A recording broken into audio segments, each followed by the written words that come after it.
Hi friends. கற்றவருக்கு செல்லும் இடமெல்லாம் சிறப்பு சொல்லுவாங்க. அது உண்மைதானே ஃப்ரெண்ட்ஸ்? ஏன்னா ஒருத்தருக்கு பணத்தையும் தாண்டி ஒரு மரியாதையும் மதிப்பும் சம்பாதிச்சு கொடுக்குறதுனா கல்வி மட்டும்தான்.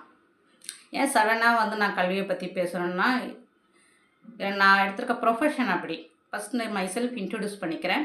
என் பேர் ரசூல் பேகம். நான் சென்னையிலேருந்து பேசுகிறேன். நான் ஏன் இந்த ப்ரொஃபஷன் எடுத்திருக்கேன்னா, எனக்கு சின்ன வயசுலேருந்து ஆம்பிஷன்லாம் இல்லை. என் டாட்டருக்காக நான் இந்த ப்ரொஃபஷன் செலக்ட் பண்ணியிருக்கேன். ஆஸ் அ மதராக அவளுக்கு நான் ஹோம் ஒர்க் சொல்லிக் கொடுக்குறேன். சொல்லி கொடுத்தாலும் சில இடங்கள் எனக்கு தடுமாற்றம்னு தெரியுது.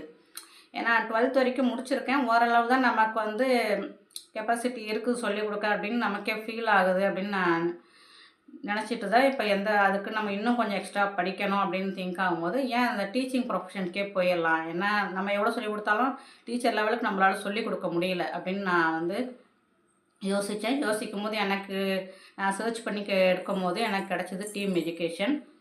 டீம் எஜுகேஷனில் எங்கள் principal ma'am Anna Steffi ma'am, பெலிக் sir, my coordinator Rohini ma'am and Jharna ma'am, இவங்களாம் எங்களுக்கு நல்லா சப்போர்ட்டாக இருந்தாங்க.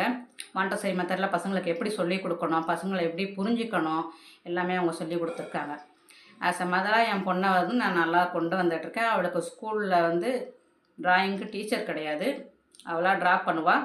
நான் அதை மோட்டிவேட் பண்ணுவேன். படிக்கவும் செய்யணும், ட்ராயிங் எக்ஸ்ட்ரான்னு சொல்லி அவளுக்கு என்ன விஷயம்னாலும் அவர் மோட்டிவேட் பண்ணி நான் கொண்டு வந்துட்டுருக்கேன். அந்த மோட்டிவேஷன் என்னோடய ப்ளஸ் பாயிண்ட்டாக நான் நினைக்கிறேன். அதே மாதிரி எனக்கு ஒரு ஸ்டூடெண்ட்டாக வரவங்க, நான் ஒரு டீச்சராக போகும்போது எனக்கு ஸ்டூடெண்ட்டாக இருக்க எல்லா ஸ்டூடெண்ட்டும் நான் மோட்டிவேட் பண்ணுவேன்.